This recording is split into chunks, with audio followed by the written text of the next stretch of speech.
every president, every politician, every celebrity, every demographic, every religion, every ideology. South Park episode everyone is talking about, the one where South Park takes on Donald Trump. Yeah, the whole episode is hilarious, by the way. It takes some Mickey out of just about everyone on all sides, so have a look at that. Townspeople claim that the president, who is a great man. A great man. Great guy. We know he's probably watching, and we are just reporting on this town in Colorado. South Park didn't just roast politicians this season, it detonated a nuclear bomb right in Washington's face. From Trump's satanic bedroom scenes, to Kristi Noem's buried reputation, to tech billionaires groveling for power, nobody made it out alive. Matt and Trey just proved one brutal point. If you hold power, South Park will torch you and then laugh while the ashes burn. Forget that we are talking about South Park. Not only is this a cartoon, but it's a show that spent the last 27 years making fun of literally everyone and everything. And it all starts with season 27 blowing the roof off from the very first scene. South Park doesn't ease you in or set the stage. It drops a political grenade and dares everyone to watch the fallout. Matt Stone and Trey Parker come out swinging with the kind of chaos, savagery, and no-filter satire that made the show infamous in the first place. No one gets a warning shot, no one gets spared. If you are in power, you are already in the blast zone.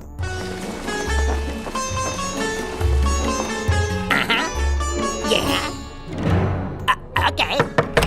Mr. President, sir, the Prime Minister of Canada is here to see you. Mr. President, why are you placing these new tariffs on Canada? What are you, some kind of dictator from the Middle East? The premiere episode, Sermon on the Mount, wastes no time tearing into Donald Trump. Right from the start, South Park paints his second presidency as a full-blown circus where ego drives every decision and chaos follows close behind. The satire is sharp, loud, and unapologetic, setting the tone for everything that follows in season 27. Hey, what the fuck is this, brother? This is the painting you asked for, sir. Why is my dick so small? But that's the size it is in the photo. Get this guy out of here! I'm gonna sue you! I'm gonna sue both of you! Trump's portrayal is as brutal as it is hilarious. He is shown wandering the White House, obsessing over the size of his portraits, complaining that his face does not look big enough in the hallway. It is the perfect visual metaphor for his fragile vanity and desperate need for control. South Park strips him down to the most ridiculous version of himself, and the result is pure chaos on screen. I don't want to right now. What? Hey, relax! Come on, Satan, I've been working hard all day! You haven't been working, you've been doing your stupid memes and just fucking around.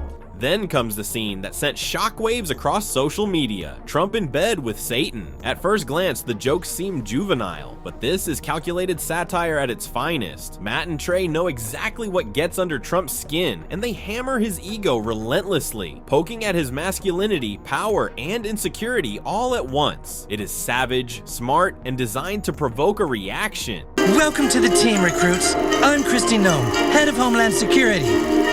Well, she seems nice. Okay, very pretty.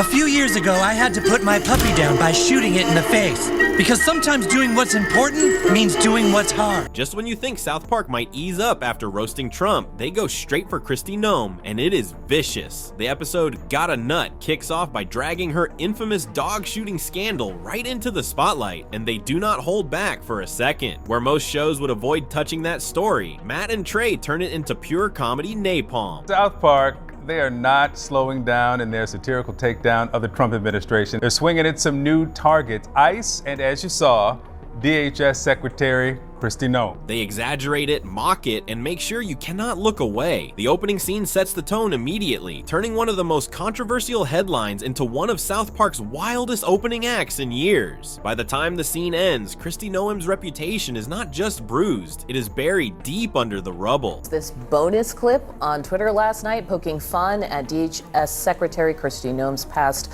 puppy killing scandal. To make things even more brutal, South Park released a bonus clip online mocking her appearance and then changed their Twitter profile photo to her face, just to taunt critics. It is a perfect example of how far Matt and Trey are willing to go this season. No one gets off easy, and Kristi Noem found that out in the harshest way possible.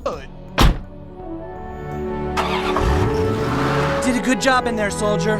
Okay, thank you, Captain. I know it's tough doing what's hard, but we could use more men like you on the track. Whoa! What the fuck? Your Botox, Miss Nom? Oh yeah, fix me up. After Kristi Noem's brutal takedown, the episode dives headfirst into complete chaos. Mr. Mackey gets fired from his job and suddenly joins ICE, setting off one of the wildest chains of events South Park has pulled off in years. From that moment on, the episode becomes a roller coaster of absurdity, and it never lets up.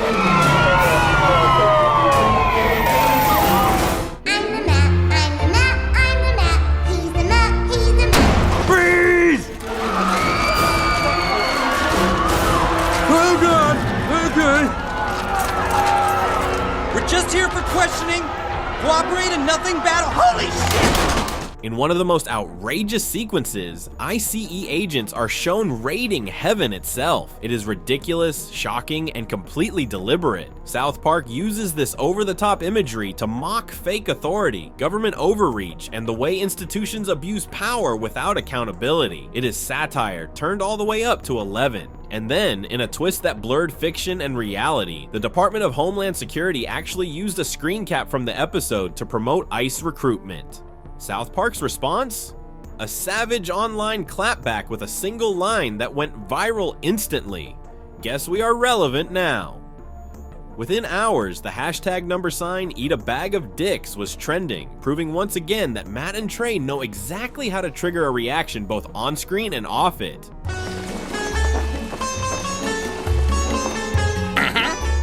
Yeah. Okay. Mr. President, sir, the Prime Minister of Canada is here to see you. Just when you think South Park is done swinging, they throw in a surprise that nobody saw coming, Carolina's brief but brutal cameo. It is so quick that if you blink, you might miss it, but the impact is undeniable. Matt and Trey slide her into the chaos without any buildup, without context, and without warning. 1 second she is there, and the next she is scorched. Mr. President, a lot of your supporters are starting to turn against you. Hey, tell them to take a rest. Sir, can you please talk to them? They're really riled up. All right, give me that. South Park uses Carolina's moment like a sniper shot, precise, sharp, and devastating. There are no long setups, no elaborate storylines, just a single loaded strike that drops her right into the middle of their scorched earth narrative. Fans instantly flooded social media, dissecting why she was included and what it really meant. The small town of South Park, Colorado is protesting against the president.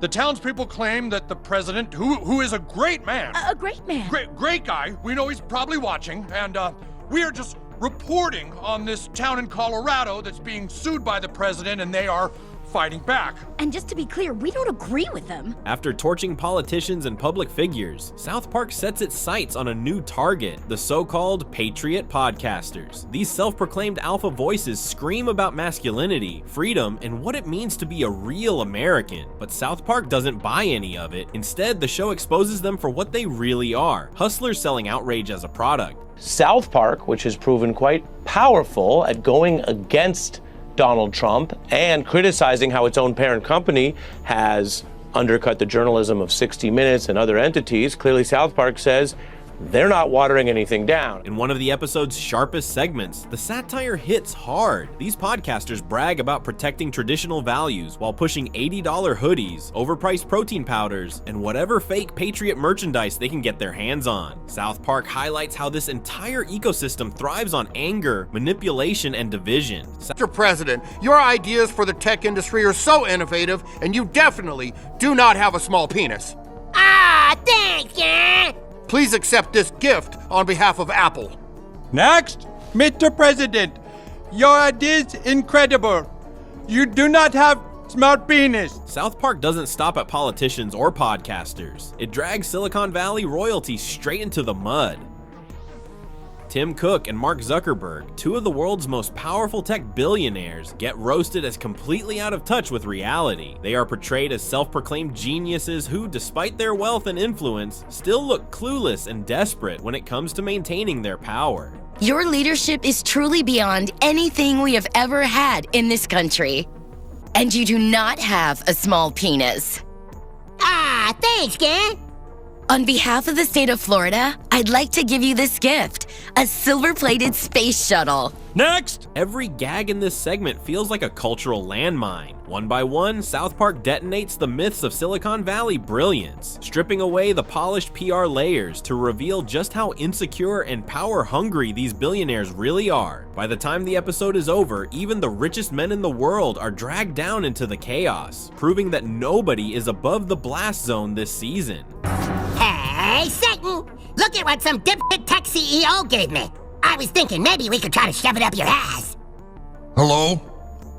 Yeah, I'm in a relationship with someone and I really need to find a way out of it. South Park repeatedly pairs Donald Trump with Satan this season, and it is not just for laughs. The imagery symbolizes absolute power, corruption, and chaos. By putting Trump in bed with Satan, Matt and Trey blur the line between cartoon evil and real-world dysfunction. It is bold, deliberate, and designed to make viewers uncomfortable while driving the point home. Unchecked power always spirals into absurdity. And if you're loving how South Park is torching everyone this season, hit that like button right now and make sure you're subscribed. Last night, poking fun at DHS Secretary Kristi Noem's past puppy killing scandal. Season 27 might look chaotic on the surface, but every episode is carefully planned. Matt and Trey design each moment to trigger outrage, dominate headlines, and set social media on fire. Nothing is random. Every scene is built to hit nerves and spark conversations. South Park knows exactly which cultural buttons to push, and this season proves they are pulling every lever with absolute precision.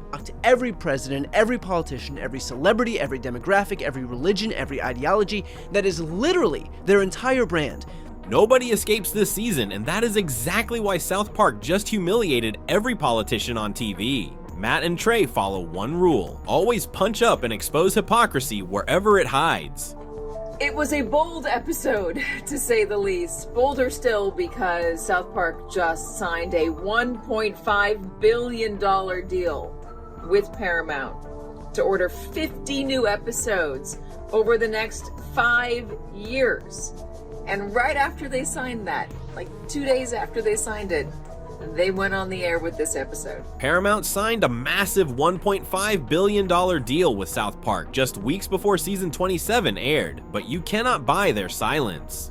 Even with lawsuits involving Trump, the FCC, and corporate mergers looming, the show refuses to hold back. Instead of playing safe, South Park doubled down and delivered its most fearless and unapologetic season yet. South Park has made one thing clear: nobody is untouchable and nothing is off limits. But here's the real question: after this brutal season, who's going to dare step into South Park's crosshairs next?